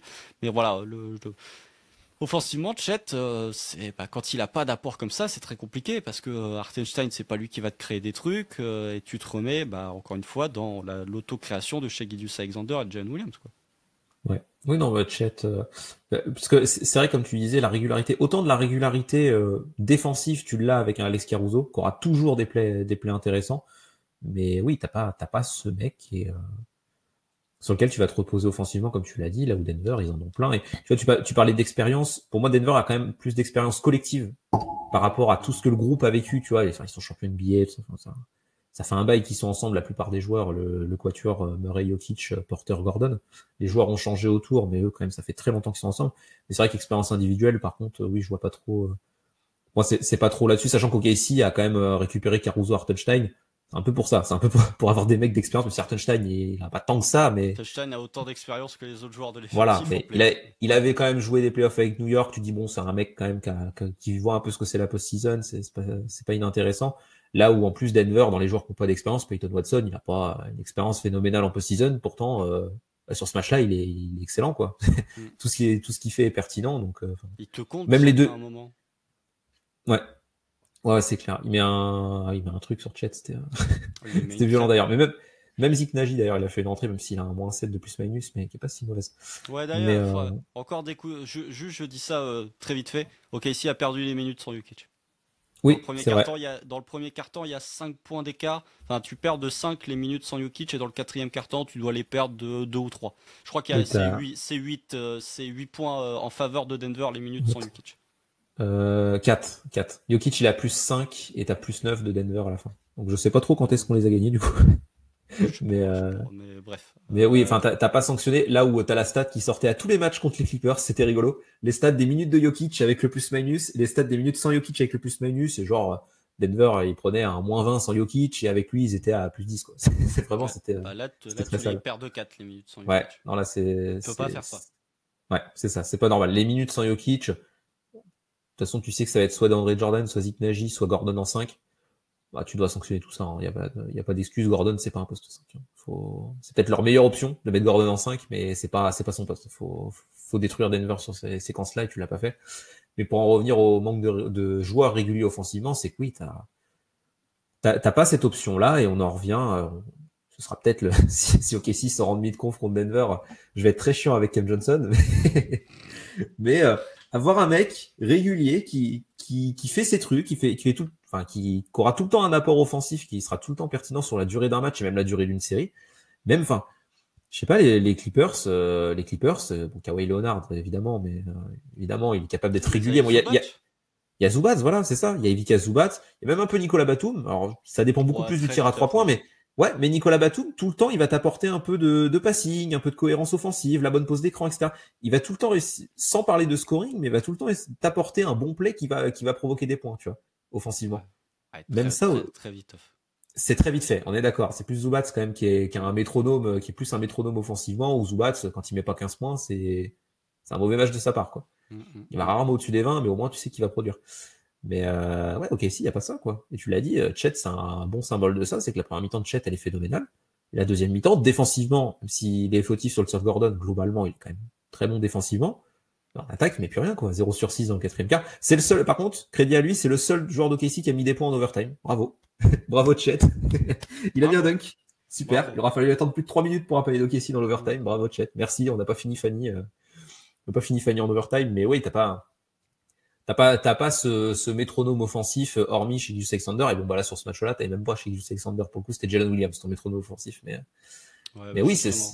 c'est un souci. De toute façon, c'est ce qu'on dit sur OKC, c'est que défensivement, OKC, globalement, l'équipe est quand même bien en place et bien pertinente, même si là, il y a eu des mauvais choix. Mais t'as quand même toujours un plancher défensif très haut, mais c'est l'attaque qui pêche et où, voilà, de toute façon, le Money Time a été le symbole de ça, c'est que hormis J-Dub, OKC met 5 points, sur le quatrième quart-temps plus l'overtime. Mm. C'est catastrophique. Tu peux pas gagner un match comme ça. Ok, ici, mais 2 paniers sur les 9 dernières minutes du match. Ouais. 2 paniers sur les 9 dernières minutes du match. Donc justement, tu parlais du fait que Alex Caruso, au Game 1, avait plutôt porté ses baloches. On peut parler d'un autre joueur, limite le seul rayon de soleil du match, qui lui a porté ses baloches de façon XXL. C'est Jalen Williams. Dieu sait que je lui ai tapé dessus après la fin du Game 1 parce que le Game 1 il est horrible. Son attitude en conférence de presse est scandaleuse. Comme l'attitude de chez Gilgeous Alexander d'ailleurs, qui nous fait une Jamorant, hein, qui se fend la gueule après juste à la fin du match. Là pour le coup, vous avez déjà vu les réactions sur Twitter. C'est le même traitement que Jamorant, c'est que tu vas très vite te faire prendre en grippe par les gens qui ne sont pas fans de Casey ou même par les fans de Casey d'ailleurs pour réagir comme ça de manière assez désinvolte. Bah, il a Pour le intérêt coup, de faire un gros game 4, quoi. voilà, c'est ça, c'est-à-dire que c'est la croisée des chemins, quoi. C'est soit ça devient une photo iconique parce qu'il te sort un Game 4 exceptionnel, soit ça devient une photo où on se fout de sa gueule parce que c'est un Game 4 où il chie dans la colle et où Denver où les Nuggets repartent de Denver à 3. Mais voilà, pour rembrayer sur Jalen Williams, pour ne pas trop quand même éparpiller, quel quatrième carton! Quel quatrième carton absolument monstrueux de Jalen Williams. C'était King of the Force, hein. Pour le Ouais. coup, lui, c'était vraiment le quatrième carton complètement taré. Il est à 5 sur 8 au tir, ça veut dire que les autres sont à 1 sur 15. Mais je t'ai dit, il y a eu 5 points hors Jalen Williams sur quatrième carton d'overtime. Il y a eu 3 points, 3 points dans le quatrième carton hors Jalen Williams, c'est un panier de chèque à 1 sur 8, du coup, Ouais, sur le carton. ouais, c'est un C'est 3 points de c'est chez lunaire. sortie d'écran. Enfin, le match de Jalen Williams, franchement, son pull-up, enfin le catch and shoot à 3 points qu'il met là en fin d'horloge des 24 où OKC passe devant. Là, j'ai crié. Là, pour le coup, j'y croyais. Là, je me dis, putain de J-Dub. J-Dub, là, ça y est, là, J-Dub, il nous a envoyé le gros tir, le tir qu'il fallait. Là, c'est le moment où il va chercher après les deux lancers quand OKC est à +1, où il fait une faute enfin, il va chercher la faute de manière très intelligente sur Christian Wood. Tu dis, là, ça y est, là, c'est J-Dub qui take over. Et pour le coup, on peut lui reprocher beaucoup, beaucoup de choses sur le Game 1.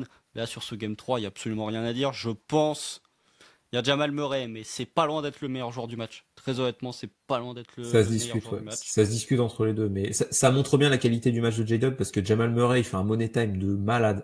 Il est phénoménal. Que ce soit au scoring ou même à la passe, hein. Il y a des renversements de Jamal Murray qui est pris à deux, c'était très très fort pour le coup. Mais oui, ça montre bien la qualité du match de Jalen Williams qui fait, oui, comme tu l'as dit, je vais te laisser continuer là-dessus, mais ouais, un quatrième carton de grand niveau. Non, mais je n'avais pas grand chose de plus à ajouter. C'est juste lui a pris ses responsabilités. Il a accédé à ses zones beaucoup plus facilement que chez Gedius Alexander. Bon, il a aussi reposé sur du tough shot making. On va être très honnête, mais voilà, il a su provoquer des lancers. Enfin, dans le quatrième quart-temps, il tente autant de lancers que Shea sur l'intégralité du match, puisque Shea il tente 5 lancers, mais il y en a un, c'est une faute technique. Dans le quatrième Ouais. quart-temps, il a 4 lancers de J-Dub. Donc voilà, et puis là aussi OKC qui est dans le bonus alors qu'il reste 5 minutes 20 dans le quatrième quart-temps et qu'en profite absolument pas. Bref, ça c'est un autre débat. Mais je trouve que voilà, J-Dub a été grand, très très grand sur ce match-là et que sans lui, je pense qu'OKC le perd de 10, pareil, mais le perd de 10 à la fin du quatrième quart. Ouais. Oui, bah, de toute façon, dans le quatrième quart, il n'y avait que lui, hein, pour le coup. Et même, tu vois, enfin, il a été agressif au panier, il y a eu du gros shot making, belle bataille de shot making avec Jamal Murray, pour le coup. Mm-hmm. Mais il y a un énorme, c'est un pull-up à 9 mètres à un moment donné, là, qui met fantastique. Mais tu vois, justement, il manquait un peu d'adresse sur le match globalement. Il était 1 sur 5 à 3 points. Et là, il plante 2 énormes 3 points dans le quatrième quart-temps. Non, bah là, c'était, si OKC gagnait le match, par contre, la joie qu'on aurait eu de voir le match de J-Dub aurait été démultipliée parce que franchement, il fait un sacré match. C'est le premier match, comme je disais tout à l'heure, c'est le premier match, gros match de playoff où J-Dub sort du lot et montre que c'est un joueur, quand il est à ce niveau-là, calibre l'NBA. Pour le coup, Ouais, je suis d'accord. C'est le premier énorme match de J-Dub en playoff parce que bon, les premiers tours. Oui, les premiers tours, ils sont gérés, mais il y a 4-0, donc voilà, c'est pas le même niveau de pression, quoi. Là, il y a un partout game 3, ton équipe est dans la sauce. C'est quand même pas la même chose. Là, donc on attend de voir le reste de la série en espérant que ce soit un peu le match déclic de J-Dub et qu'il nous fasse une grosse fin de série. Mais c'est bien, c'est bien. Franchement, pour le coup, on a été très très négatif sur ce podcast, à raison, je pense. Raison. Mais là, pour le coup, ouais, J-Dub, il y a rien à dire. C'est excellent match et excellent money time. Ouais, mais justement, ça nous amène au match 4. Tom, quels sont les motifs d'espoir sur lesquels OKC peut se reposer pour espérer aller arracher ce match 4? Si OKC venait à arracher le match 4, quelles seraient les circonstances qui n'ont pas tourné en faveur d'OKC au game 3 et qui tourneraient en faveur du Thunder sur le game 4? Chez Gilgeous Alexander qui dort bien. C'est pas Dort mal. bien. Petit entraînement tranquille. Tu manges équilibré. Et t'arrives au match et tu te concentres. À horaire européenne en plus. Hein. Game 4, Ouais, je vous cache pas que il y aura live tweet. Hein. Je vous le dis, il va être animé ce live tweet. Hein. Toujours à live. Mais, toujours live tweet. Mais là, à 21h30 encore plus. Hein. Mais ouais, non. Shea déjà va falloir qu'il joue à son niveau. Parce que bah, c'est le premier. Après, tu vois, dans les matchs à grosse pression, c'est le premier match raté de Shea en playoff, entre guillemets, parce que contre Dallas, il n'y a pas grand chose à lui reprocher. Et les deux premiers matchs de la série, même si le money time du game 1, il est pas dedans, globalement, son match au game 1 est quand même vraiment bon.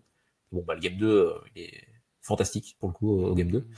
Là, voilà, c'est son premier match foiré, il a été catastrophique. L'attitude, t'en as parlé à la fin du match, elle est pas normale, pour le coup. J'aime pas trop surinterpréter les attitudes d'après-match, mais c'est vrai que là, le gros sourire, alors je sais pas si c'était un sourire nerveux, j'ai pas l'impression, mais non, apparemment, le sourire fin du des match. fans qui ont parlé. C'est des fans qui ont parlé ou ils ont dit un truc. Enfin bref. En fait, je demande pas aux joueurs d'être tête basse en disant oui, c'est bon, sûr. C'est fini, mais au moins, vas-y, te fends pas la gueule ou alors si tu te fends la poire, assume sur le match d'après. C'est ça. Là justement, voilà, va falloir assumer parce que si tu nous ressors une disaster class comme ça va pas le faire. Et arrête tes putains de pull-up quand les matchs sont chauds. S'il te plaît, tes putains de pull-up à 3 points là. C'est bon, il y en a marre. Il en a mis un, mais là, c'était le quatrième quart-temps, mais c'était insupportable. Il veut tuer le match. Et chez Gilgeous Alexander est à 11 sur 42 à 3 points sur la campagne de playoff. 11 sur 42. Et quand il prend des 3 points, et pareil, vous en aviez déjà parlé même dans la preview avec Pierre, je crois, où les step back à 3 points de chez en ISO, pourquoi pas, ok, mais un pull-up sortie d'écran, tu pull-up à 3 points, mais approche-toi un peu plus et prends ton mi-distance, c'est ton spot mi-distance. C'est là où t'es implacable normalement. Avance-toi et prends ton mi-distance. Ben oui, mais justement, mais dans ce cas-là, trouve une solution, agresse le panier, rentre dans l'art du mec, hein, s'il faut, parce qu'il est physique, je sais pas. Il a fait un moment où il va chercher de lancer, là, il drive sur 4 mecs, là. Voilà. Mais faut le faire plus souvent, faut qu'il provoque des fautes, faut qu'il y ait... Voilà, on veut voir un autre chez Gilgeous-Alexander qui est un mec qui reste loin du panier et qui prend des pull-ups à 3 points. C'est pull-up à 3 points en fin de match, non, je suis désolé, c'est pas possible. Donc ouais, pour en revenir au Game 4, oui, un autre chez Gilgeous-Alexander, parce qu'avec un chez Gilgeous-Alexander au niveau, c'est pas la même chose quand même pour Denver. Ça peut débloquer beaucoup de choses d'avoir Shea juste à son niveau, hein, sans parler d'un match à 45 points, hein, mais juste un Shea à 30-35 points avec des bons pourcentages qui prend les bons tirs, bah voilà, c'est déjà, je pense, avec un collectif qui est cohérent autour, suffisant pour gagner contre Denver. Mais voilà, il faudra ça. J'aurais envie de te dire plus d'adresses d'OKC, mais j'y crois de moins en moins. Donc moins d'adresses de Denver. On le souhaite. Moins d'adresses de Denver et par contre continuer de gagner la bataille des possessions parce que là pour le coup, OKC je trouve est sur le bon chemin et tu l'as pas fait via les turnovers sur ce match-là, mais tu l'as fait via les rebonds offensifs. C'est un truc à exploiter, je trouve, parce que il y a quand même des pistes sur lesquelles où tu peux être rassuré, où tu te dis ouais, OKC a pas que les turnovers pour enrayer l'attaque de Denver. Pour enrayer l'attaque de Denver. Les rebonds offensifs, on en a parlé, pour empêcher les transitions, ça marche bien aussi. T'as quand même des pistes sur lesquelles aller et je continue de penser qu'OKC va gagner cette série parce que Denver a pas de marge. Denver là est au max, ils peuvent pas faire Mais ils mieux que gagnent ce à qu'ils chaque font. fois. Mais effectivement, là ce qui est inquiétant, c'est qu'ils sont très très forts dans les money time et qu'ils trouvent toujours les solutions. Mais OKC a vraiment une marge de progression. Je trouve sur les 2 défaites, il y a quand même elles sont évitables les 2 défaites, la 1 plus que la 3, mais même la 3, enfin, il suffit que tu aies un chèque qui fasse pas n'importe quoi, et franchement, le match, tu le prends. Donc ouais, ça passe beaucoup par Shai Gilgeous-Alexander, mais continuer ce que t'as mis en place via la bataille des possessions et espérer que Denver soit pas bouillant à 3 points. Mais bon, on a dit la même contre Dallas et ça s'est pas traduit, mais ouais. Ouais, je m'étendrai pas plus là-dessus, mais l'incapacité de Shea à aller dans ces zones dès que tu arrives en playoff, c'est quand même. Enfin, le nombre de longues touches qu'il prend, c'est des tirs qu'il prend pas en saison régulière. Enfin, en gros, ce qu'il perd en termes de fréquence au cercle et sur les short mid se reporte sur les longues touches. Donc les tirs, les pires tirs que tu peux prendre, les démarres des Rosanne, et il en prend même dans le clutch, hein, il en prend un nombre de longues touches qui sont absolument catastrophiques où il n'y a aucune séparation, il n'y a rien. Enfin bref, non, sur ce match 4. En fait, moi, genre, au-delà du fait que OKC peut le prendre ou pas, moi, j'ai envie de dire que c'est le moment où là, tu vas voir de quoi t'es fait. Je vais voir, je l'avais déjà dit, je pense, l'an dernier, quand on avait fait le débrief du Game 3 face à Dallas, mais là, moi, dans la preview, j'avais dit, il y a un partout, ça revient OKC à 2-2. Bah, pour l'instant, mon scénario, je suis pas trop trompé dessus, quoi. C'est tu splits les deux à OKC, potentiellement tu peux split les deux à Denver. Mais je trouve que c'est le match où tu vas montrer de quoi t'es fait. Moi, quand j'avais fait la preview à Dunkebdo, j'avais dit cette équipe me fait un peu penser aux Warriors 2015. Les Warriors 2015, ils se retrouvent menés 2-1 face à Memphis en demi-finale de conférence. Qu'est-ce qu'ils font? Ils gagnent 4-2. Bon bah maintenant on va voir de quoi t'es fait. On va voir de quoi t'es fait. Pour le coup, est-ce que tu seras un dauphin, est-ce que tu seras un requin, je sais pas, mais là pour le coup tu peux plus te cacher quoi. C'est vraiment tu peux plus te cacher. T'es obligé de le prendre hein, parce que comme tu l'as dit, te retrouver mené 3-1 face à cette équipe de Denver, je Ouais, le donne ils en très peu perdent pas cher 3 le de suite. chapeau. Voilà, ils en perdent pas de 3 de suite. Et puis surtout, moi ce qui m'inquiète, c'est que bah ça y est en fait, j'ai la confirmation que tu ne peux pas battre Denver dans le clutch. Donc si tu dois les battre faut leur mettre 3 blowouts ou 3 relatifs blowouts. En tout cas, faut pas que ce soit serré à moins de 5 minutes du match, quoi. Enfin, à moins de 5 minutes de la fin du match. Faut qu'il y ait toujours un petit matelas d'écart. Faut qu'il y ait toujours, je sais pas, peut-être 7-8 points d'écart quand t'arrives et qu'il reste 3 minutes à jouer où tu te dis alors peut-être. Donc, si OKC doit battre Denver, c'est faut 3 relatifs blowouts ou en tout cas 3 matchs où t'es vraiment meilleur qu'eux. Et pas juste un peu meilleur qu'eux, mais en fait ils s'en sortent avec le rebroff, mais en fait ils s'en sortent avec l'adresse à 3 points comme au Game 1 et comme au Game 3. Faut que tu sois un peu au-dessus. Est-ce que OKC est capable de faire 3 matchs sur 4 où ils sont meilleurs que Denver? Bon, ça reste à voir. Ça reste à voir. Pour le coup, j'en ai absolument pas la certitude. Donc j'ai envie de te dire, ouais, les motifs d'espoir qui pourraient forcer OKC à prendre ce Game 4, c'est chez Gilgeous Alexander qui se réveille, un peu plus d'adresse à 3 points, retrouver les principes offensifs que tu as eu sur la première mi-temps du Game 2 avec beaucoup de jeux de passe, beaucoup de cuts, essayer de profiter un petit peu des largesses défensives de Nikola Jokic, surtout sur tout ce qui se passe derrière lui. Mais moi, Puis même j'y sur la crois de moins première en moins. mi-temps de ce match-là, hein, pour le Oui, coup. aussi, aussi. C'est Moi j'y crois de moins en moins. Très honnêtement, j'y crois de moins en moins. Donc, Tom, je vais te demander ton pronostic. Je crois on l'avait fait l'an dernier en demandant Je me demande si c'était pas toi et moi qui avait fait le c'est débrief du Game possible, 3 ouais. face à C'est Dallas. Il c'est me semble possible. que c'était toi et moi. On est Tom? là dans les moments chauds, Constant. Ouais, bien sûr, bien sûr, bien sûr. Tom, est-ce que la série revient à 2-2 à Oklahoma City ou elle revient à 3? 2-2. 2-2? J'ai dit, je garde le prono à 4-2 OKC. Bon, il n'y a plus la tendance 4-1, du coup, ça, ça c'est mort. Il y a que mon Mais prono qui reste vivant, le c'est vrai que OKC tendance 4-3. c'est vrai. C'est vrai. Bon, après, si ça passe à 4-2, on est tous. De toute façon, on a tous mis 4-2 hein, pour le coup. Donc, Ouais, ça- je savais que j'aurais pas dû mettre le même prono que face à Dallas. Bref. mais ouais, je pense 4-2. J'ai oublié juste de mentionner, Mark Daignault, on se réveille aussi sur les shot coaching. On est un peu Le plus inspiré challenge. dans les fins de match. Les challenges, mais oui, les challenges, il est très fort en plus, Mark Daignault. Faut les faire, les Ah challenges. bah pas celui-là, en tout Mais cas, pas depuis les playoffs en tout cas. Parce que ouais, le bah challenge ouais, qu'il prend là, il est inexplicable. Mais bref. ouais, j'ai pas trop compris. Et surtout, vraiment, j'insiste, si ça continue, si on continue dans cette dynamique-là, un peu plus d'Aaron Wiggins, un peu moins de Cason Wallace, t'as plus besoin d'attaque là pour t'en sortir contre Denver. Ta défense elle est plutôt bien en place, donc essaye d'apporter de l'allant offensif et on l'a dit, Isaiah Joe c'est compliqué défensivement. Aaron Wiggins au moins il a le physique, et tu vois dans l'optique de d'apporter du mouvement de balle et de foutre un peu le bazar dans la défense de Denver, Aaron Wiggins il peut être très intéressant là-dessus. Mais voilà, 2-2, tu reviens au OKC, tu fais le taf à Denver. Je suis assez d'accord, faut pas que ce soit un money time ce match 4 surtout. Mais pour moi, tu gagnes d'à peu près de 10. C'est pas une branlée, mais tu t'en sors en dominant le match et en étant voilà, en faisant le boulot sans être exceptionnel et massacrer Denver, mais tu fais le taf et tu reviens au KC pour un game 5 et une série au meilleur des trois. C'est toujours sympa à vivre, même si c'est stressant. C'est bien passé l'an dernier face à Dallas, une série au meilleur des trois. Ouais, bah oui, il y a eu 2 matchs. Ouais. Ouais, Mais ouais, 2-2, tu reviens au KC avec en reprenant l'avantage du terrain et puis bon bah, après on verra ce qui se passe, mais au moins tu fais le taf à Denver. Le moment où je dois donner mon prono là, 3-1 Denver. Aïe aïe. 3-1 Denver. Parce que Nikola Jokic fait limite le pire match de sa carrière en playoff et tu vas pas avoir ça souvent. C'est-à-dire que ok, les role-players de Denver ont mis dedans, mais t'as quand même le meilleur joueur du monde qui passe complètement à travers de son match et t'en profites pas. Ouais, Et ça, ça par contre c'est inquiétant. en fait, je trouve que ça fait beaucoup de circonstances qui clignotent en disant t'aurais dû en profiter, t'en as pas profité, ça, tu vas le regretter sur la fin de la série. C'est-à-dire que franchement, une série au meilleur des 7 où t'en perds 2 dans le clutch, normalement c'est irrémédiable, enfin c'est irrécupérable sur une série en 7. Normalement tu te fais punir quoi.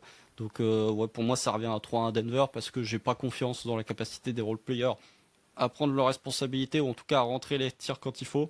J'ai pas confiance dans la capacité de chez Gilius Alexander à se remettre dans le bain parce que honnêtement, hormis le game 2, hormis le game non, franchement, hormis le game 2 et la première mi-temps du game 1 face aux Nuggets, qui fait des playoffs qui sont catastrophiques en termes de shotmaking. Pour le coup, lui, il a de la chance qu'il nous sorte une saison régulière de ce niveau-là, parce que sinon il prendrait tellement plus cher de la part de la fanbase, hein, parce que de la part d'observateurs externes, il prend déjà pas mal cher, et à raison, j'ai envie de dire. Mais voilà, je j'ai pas confiance. En fait, je fais confiance à personne dans cet effectif pour être capable de se. Non, mais je suis très honnête, je l'avais déjà dit. De toute façon, je l'avais déjà dit. Je fais pas confiance à cette équipe dans la capacité de se regrouper, dans la capacité de se mettre en ordre de bataille, et de se dire ok, on va le chercher, et de se focus sans avoir les jambes qui tremblent ou le poignet qui tremble. Donc non, pour moi, ça retourne à OKC à 3-1. Après, bon, bah, advienne que pourra. De toute façon, tu seras condamné à un miracle historique. Mais non, moi, je trouve que t'as un Jokic qui est infect, t'es même pas capable de le prendre. C'est pas du tout porteur d'espoir. C'est pas faux ça. Après, ta défense sur Jokic, je pense qu'elle peut continuer de le gêner, mais c'est vrai que par contre, oui, ce match-là, Enfin, il en fera pas d'autres, hein, des matchs comme il ça. loupe Hein. des lay-ups où il est tout seul. Ouais. Ou des lay-ups où il est tout seul, où il y a interférence sur le cercle. Enfin voilà, c'est des trucs. Les tirs à 3 points de Jokic, franchement, le 0 sur 10, j'en aurais bien aimé qu'il en loupe au moins un sur le game 1, surtout celui où Denver est à moins 4 là, à la fin du quatrième quart-temps. Parce que pour le coup, s'il l'avait loupé, OKC reviendrait à 2-1. Enfin, ou OKC serait actuellement en train de mener 2-1. Donc ouais, moi je pense que ça revient à 3 à Denver parce que tous les signaux envoyés sur cette série montrent que même si t'es la meilleure équipe, tu te fais taper, peu importe les circonstances. En fait, ça me fait penser à la série face aux Lakers, que les Nuggets ont pu avoir 2 années de suite où les Lakers semblent être la meilleure équipe, mais à chaque fois ils perdent pour des raisons toutes plus ubuesques les unes que les autres.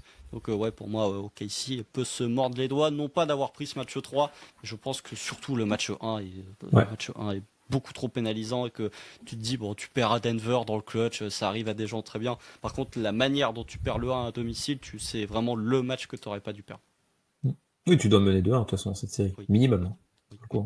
Donc, Honnêtement, je sais pas ce que t'en penses, mais il y aurait 3-0 au KC que ce serait pas démérité. ce serait pas déconnant. Ce match 3, c'est le seul match vraiment où les niveaux sont équivalents. pour des raisons qu'on a évoquées dans le podcast. Mais oui, tu pouvais prendre là, tu gères tellement mal ton money time que oui, tu pouvais même prendre ce game 3 pour le coup. Donc, au moins 2-1. 2-1, voire 3-0, ça serait pas déconnant, mais là, tu perds 2-1. Ouais, c'est vrai que c'est pas rassurant. OKC me fait penser un peu à Boston, mais tu sais, le bad Boston. Parce que l'an dernier, Boston, ils ont la route toute tracée juste au titre, et en fait, ils tremblent dans aucune série. Ils ont perdu 3 matchs dans tous les playoffs. Franchement, ils n'ont pas été challengés. Mais c'est vrai que Boston, c'est un genre de rouleau compresseur incroyable. Mais quand ils sont challengés, ils ont vraiment des grosses difficultés à s'en sortir. Ouais, ou les Bucks avant je Holiday. Ouais, aussi. Aussi, c'est vrai. Et OKC me fait un peu penser à ça. Alors, peut-être qu'ils vont nous faire mentir, que là, ils vont dérouler, ils vont gagner les 3 de suite et ils vont gagner 4-2. Hein. Peut-être, c'est tout à fait possible en vérité. Alors, en tout cas, on te le souhaite. Mais c'est pas facile. T'es mal embarqué en tout cas. Oui, t'es mal embarqué. Et puis, bon, bah écoutez, est-ce que le secret pour devenir une équipe qui joue bien dans le clutch, ce serait pas d'avoir Jrue Holiday dans son effectif, tu vois, entre les Bucks et les Celtics, c'est peut-être le point, le joueur qu'il faut avoir dans ton effectif. Ce sera le mot de la fin, Tom. On a été très long, on a été très exhaustif sur cet épisode. On s'excuse pour le fait que l'épisode est quand même assez décousu, on va être très honnête. La trame a été moins militaire, on va dire, que ce qu'on a pu avoir sur certains débriefs de playoffs. On vous remercie si vous êtes allés jusqu'au bout. Si vous êtes les fans de Denver, régalez-vous. On verra bien au Game 4 qui rira à la fin du Game 4. Peut-être que vous continuerez de rire de la part du niveau de jeu d'OKC. Peut-être qu'OKC aura repris le momentum. Les fans d'OKC, j'espère que cet épisode vous a servi un peu de thérapie ou vous a permis d'évacuer certaines de vos frustrations. On se retrouvera donc lundi pour le débrief du match 4. Peut-être qu'on aura la même tronche que la tronche qu'on a actuellement. Peut-être qu'on sourira un petit peu plus comme Tom est en train de le faire actuellement. D'ici là, portez-vous bien. N'oubliez pas de vous abonner, de nous suivre sur toutes les plateformes, les petits pouces, les commentaires. Continuez de regarder de la NBA. Allumez un cierge, allez jusqu'à Lourdes pour l'adresse à 3 points du Thunder. Salut! Salut!